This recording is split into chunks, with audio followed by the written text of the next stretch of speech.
ನಗರದ ಹೊಸ ಜಿಲ್ಲಾ ಪಂಚಾಯತ್ ಕಚೇರಿ ಸಭಾಂಗಣದಲ್ಲಿ ಸರ್ಕಾರದ ಮಹತ್ವಾಕಾಂಕ್ಷಿ ಯೋಜನೆಯಾಗಿರುವ ಪಂಚ ಗ್ಯಾರಂಟಿ ಯೋಜನೆಯ ಪ್ರಗತಿ ಪರಿಶೀಲನಾ ಸಭೆ ನಡೆಸಲಾಯಿತು. ಜಿಲ್ಲಾ ಗ್ಯಾರಂಟಿ ಯೋಜನೆಗಳ ಅನುಷ್ಠಾನ ಸಮಿತಿಯ ಅಧ್ಯಕ್ಷರಾದ ಚಂದ್ರಿಕಾ ಪರಮೇಶ್ವರ್ ಅವರ ಅಧ್ಯಕ್ಷತೆಯಲ್ಲಿ ಕಲ್ಬುರ್ಗಿ ನಗರದ ಹೊಸ ಜಿಲ್ಲಾ ಪಂಚಾಯತ್ ಕಚೇರಿ ಸಭಾಂಗಣದಲ್ಲಿ ಜಿಲ್ಲಾ ಮಟ್ಟದ ಪಂಚ ಗ್ಯಾರಂಟಿ ಯೋಜನೆ ಅನುಷ್ಠಾನದ ಕುರಿತು ಪ್ರಗತಿ ಪರಿಶೀಲನಾ ಸಭೆ ಜರುಗಿತು. ಸಭೆಯಲ್ಲಿ ಭಾಗವಹಿಸಿದ್ದ ಜಿಲ್ಲಾ ಗ್ಯಾರಂಟಿ ಯೋಜನೆಗಳ ಅನುಷ್ಠಾನ ಸಮಿತಿಯ ಅಧ್ಯಕ್ಷರಾದ ಚಂದ್ರಿಕಾ ಪರಮೇಶ್ವರ್ ಅವರು ಅಧಿಕಾರಿಗಳಿಂದ ಗ್ಯಾರಂಟಿ ಯೋಜನೆಗಳ ಪ್ರಗತಿಯ ಕುರಿತು ಮಾಹಿತಿ ಪಡೆದುಕೊಂಡರು. ಬಳಿಕ ಸರ್ಕಾರದ ಪಂಚ ಗ್ಯಾರಂಟಿಗಳನ್ನು ಜನರಿಗೆ ತಲುಪಿಸಲು ಅವಿರತವಾಗಿ ಶ್ರಮಿಸುವಂತೆ ಅಧಿಕಾರಿಗಳಿಗೆ ಸೂಚಿಸಿದರು. ಈ ಸಂದರ್ಭದಲ್ಲಿ ಮಾತನಾಡಿದ ಜಿಲ್ಲಾ ಪಂಚಾಯತ್ ಸಿಇಒ ಭಂವರ್ ಸಿಂಗ್ ಮೀನಾ ಅವರು ಪಂಚ ಗ್ಯಾರಂಟಿ ಯೋಜನೆಯು ಸರ್ಕಾರ ಮಹತ್ವದ ಯೋಜನೆಗಳಲ್ಲಿ ಒಂದಾಗಿದ್ದು, ಯೋಜನೆಗಳನ್ನು ಜನರ ಮನೆಗೆ ತಲುಪಿಸುವುದು ಪ್ರತಿಯೊಬ್ಬ ಅಧಿಕಾರಿಯ ಮುಖ್ಯ ಜವಾಬ್ದಾರಿ ಎಂದು ಹೇಳಿದರು.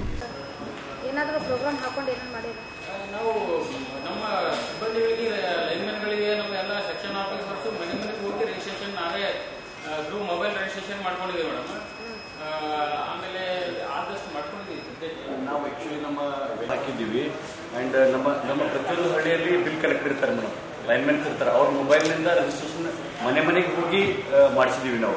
ಹಾಗಾಗಿ 94% ಬಂದಿದೆ ಮೇಡಮ್. ಇಲ್ಲಿ ಏನಾಗಿದೆ, ಗುಲ್ಬರ್ಗ ಸಿಟಿಯಲ್ಲಿ ಜಾಸ್ತಿ ವ್ಯಾಕೆನ್ಸಿ ಇದಾವೆ ಮೇಡಮ್. ಒಂದು MS ಬಿಲ್ಡಿಂಗ್ ಮಾಡೋದು ಒಂದು 20-25 ಮನೆಗಳಿರ್ತಾವೆ, ಅಲ್ಲಿ ಆಕ್ಯುಪೈ ಏನೇ ಆಗಿರಂಗಿಲ್ಲ. ಅವಕ್ಕೆಲ್ಲದಕ್ಕೂ ಮೀಟರ್ ಇರ್ತದೆ ಮೇಡಮ್. ಸೊ ಹಾಗಾಗಿ ಅವು ಹಾಗೆ ಹೋಗ್ಬಿಡ್ತಾವೆ. ಅಂಥವು 24,573 ಇದೆ ಮೇಡಮ್. ಅಂಡ್ 10,239 ವಲಸೆ ಹೋಗಿದಾರೆ, ಅವ್ರು ಡೋರ್ ಲಾಕ್ ಮೇಡಮ್. ಅವ್ರು ಬಂದ ಮ್ಯಾಗೆ ನಾವು ರಿಜಿಸ್ಟ್ರೇಷನ್ ಮಾಡ್ಬೋದು ಅಂತ ಉಳ್ಕೊಂಡವ. ಅಂಡ್ ಈಗ ಹೊಸದಾಗಿ ಏನು ಕನೆಕ್ಷನ್ ತಗೋತಾರಲ್ರಿ ಮೇಡಮ್, ಅವ್ರು ರಿಜಿಸ್ಟ್ರೇಷನ್ ಮಾಡ್ಕೋಬೇಕು. ಅವ್ರು ರಿಜಿಸ್ಟ್ರೇಷನ್ ಮಾಡ್ಕೊಂಡ್ರೆ ಅವರಿಗೂ ಬರ್ತದೆ. ಇದು ಕಂಟಿನ್ಯೂಸ್ಲಿ ನಿರಂತರವಾಗಿ ಮಾಡ್ತಾ ಇದೀವಿ ಮೇಡಮ್. ಪ್ರೋಗ್ರೆಸ್ ಇದು ಇಂಪ್ರೂವ್ಮೆಂಟ್ ಆಗ್ತಾ ಇದೆ. ಫರ್ದರ್ ಅವರು ವಲಸೆ ಹೋದವ್ರು ಬಂದಾಗ ರಿಜಿಸ್ಟ್ರೇಷನ್ ಆಗ್ತಾ ಇದೆ. ಎಸ್ಪೆಷಲಿ ಟಾಟಾದಿಂದ ಏನು ಹೋಗಿರ್ತದೆ ಮೀಟರ್ ಇರ್ತದೆ. ಇನ್ಫಾರ್ಮೇಶನ್ ಇಟ್ಟು ಹೋಗ್ತೀರಾ ಮೇಡಮ್? ಮನಿ ನಮ್ಮ ಲೈನ್ಮನ್ GVP ಬಿಲ್ ಕಲೆಕ್ಟರ್ ಹಾಕಿದಾಗ ಟೋಟಲ್ ಕನ್ಸಂಪ್ಷನ್ ಜಾಸ್ತಿ ಬಂದು ಬಿಲ್ ಜಾಸ್ತಿ ಬಂದು ಆ ಗೃಹ ಜ್ಯೋತಿದು ಯೂನಿಟ್ಸ್ಗಳು ಮೈನಸ್ ಮಾಡಿರ್ಲಿಲ್ರಿ ಮೇಡಮ್. ನಾನೇ ಕುಡಿಸ್ಕೊಂಡು ಸುಮಾರು 15 ಲಕ್ಷ ರೂಪಾಯಿನಷ್ಟು ಗೃಹ ಜ್ಯೋತಿದು ಅವ್ರಿಗೆ ಮೈನಸ್ ಮಾಡಿ ಮತ್ತೆ ರಿವೈಸ್ ಬಿಲ್ ಕೊಟ್ಟಿದ್ದೀವಿ ಮೇಡಮ್. ಹಾಗಾಗಿ ಅವ್ರು ಕಟ್ತಾ ಇದ್ದಾರೆ. ಅವ್ರಿಗೇನು ಗೃಹ ಜ್ಯೋತಿ ಎಷ್ಟು ಬೆನಿಫಿಟ್ ಗವರ್ಮೆಂಟ್ ಇಂದ ಹೋಗ್ಬೇಕಾಗಿತ್ತು. ಒಂದು ಗ್ರಾಮದಾಗಂತಲ್ಲ, ಕೆಲವೊಬ್ರು ಈಗ ಕೆಲವೊಂದ್ ಕಡೆ ಏನಾಗ್ಯಾವ. ಈಗ ಯಾವತ್ತು ಕುಸ್ನೂರ್ನಲ್ಲಿ ಬಿಲ್ ಏನು 200 ಯೂನಿಟ್ ಬರ್ತಂತ ಹೇಳಿ ಅವರು ಕಟ್ಲಾರ್ದಂಗಾರ. ಆಮೇಲೆ 30,000 60,000 ಬಿಲ್ ಬಂದು ಹೆಂಗಿದೆ? ಯಾಕಂದ್ರೆ ಬಿಲ್ ಈಗ 2,000 ಅಂದ್ಮೇಲೆ ಅವ್ರಿಗೆ ಬಂತ ಹೆಂಗದ? 30,000 ಇಡೀ ಊರಿಗೆ ಬಂದು ಕಂಪ್ಲೇಂಟ್ ರೀಡ್ ಮಾಡ್ತಾರಲ್ಲ, ಅವ್ನು ಮಿಸ್ಟೇಕ್ ಮಾಡಿದ್ದ ಮೇಡಮ್. ಅವರು ಆಕ್ಚುಲಿ ಏನು ಬಿಲ್ನಲ್ಲಿ ಒಂದು ಇಯರ್ ಆಯ್ತು ಸರ್. ಇದು ಸ್ಟಾರ್ಟಿಂಗ್ ಒಂದು 3-4 ಮಂತ್ಸ್ ಅಲ್ಲಿ ಬಿಲ್ 0 ಬರ್ತಾ ಇತ್ತು. ಇತ್ತೀಚೆಗೆ ಇದರದ್ದು ಬಿಲ್ ನಿಯರ್ಲಿ 500 to 600 ಬರ್ತಾ ಇದೆ. So it approximately consuming nearly 100 to 120 unit only. So what is the reason the bill is coming above 600? MB Nagar sir. Yes. ಅಂದ್ರೆ ಏನಾದ್ರೂ ಇದ್ರದ್ದು ಏನು ಉಪಯೋಗ? ಗಮನಕ್ಕೆ ಬಂದ್ರೆ ಗವರ್ಮೆಂಟ್ ಬಜೆಟ್ ಕೇಳಿದ್ರೆ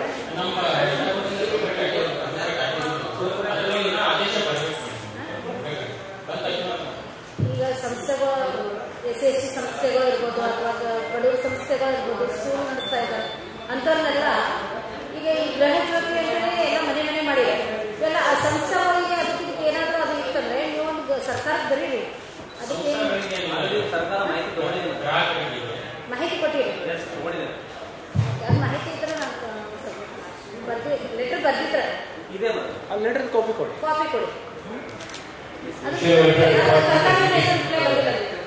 7 6,07,253 ಗ್ರಾಹಕರಲ್ಲಿ ಇಲ್ಲಿವರೆಗೆ 5,32,993 ಗ್ರಾಹಕರು ರಿಜಿಸ್ಟ್ರೇಷನ್ ಆಗಿದ್ದಾರೆ. ಈಗ 68,260 ಬಾಕಿ ಇದಾವೆ. ಇದು ಯಾಕೆ ಬಾಕಿ ಇದೆ ಅದ್ರ ಬಗ್ಗೆ ನೀವು ಹೇಳಿ. ಅದ್ರ ಬಗ್ಗೆ ಮೇಡಮ್ ತಾವು ನೋಡಿದ್ರೆ ನಮ್ಮ ಗುಲ್ಬರ್ಗ ತಾಲೂಕಿನಲ್ಲಿ ಸ್ವಲ್ಪ ಜಾಸ್ತಿ ಬಾಕಿ ಇದಾವೆ. ಗುಲ್ಬರ್ಗನಲ್ಲಿ 43,000 ಬಾಕಿ. 68,000ನಲ್ಲಿ 43,000 ಬಾಕಿ ಸಿಟಿದು ಇದಾವೆ. ಅಂದ್ರೆ ಡಿವಿಷನ್ ಗುಲ್ಬರ್ಗ ಡಿವಿಷನ್ ಇದು ಗುಲ್ಬರ್ಗ ಸಿಟಿದಲ್ಲಿ ಜಾಸ್ತಿ ಇದೆ. ಗುಲ್ಬರ್ಗ ಸಿಟಿಯಲ್ಲಿ ಅಂದ್ರೆ ತಾಲೂಕು ಆಯ್ತು. ಬಿಲ್ಡಿಂಗ್ ನಲ್ಲಿ ಸೊ ಯಾಕೆ ಆಗ್ತಾ ಇಲ್ಲ? What is the reason? ನೀವು ಬೆಳಿಗ್ಗೆ ಹೇಳ್ತೀರಿ ರೆಂಟೆಡ್ ಅಕೊಮಡೇಷನ್ ಇರ್ಬೋದು, ಅಲ್ಲಿ 2 ಕೆಲಸ, ಅದು ಮಾಹಿತಿ ಕೊಡಿ, ಎಲ್ಲ ಸದಸ್ಯರಿಗೆ ಕೊಡಿ.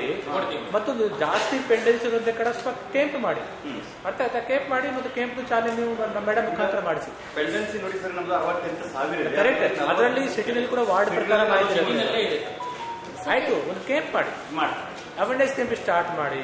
ಏನಾಗುತ್ತೆ ಫೋಕಸ್ ಆಗಿ ಆಗುತ್ತೆ, ಅವ್ರಿಗೆ ಗೊತ್ತಾಗುತ್ತೆ. ಅವೇರ್ನೆಸ್ ಮಾಡಿ ಜನಕ್ಕೆ ಗೊತ್ತಾಗಲ್ರಿ.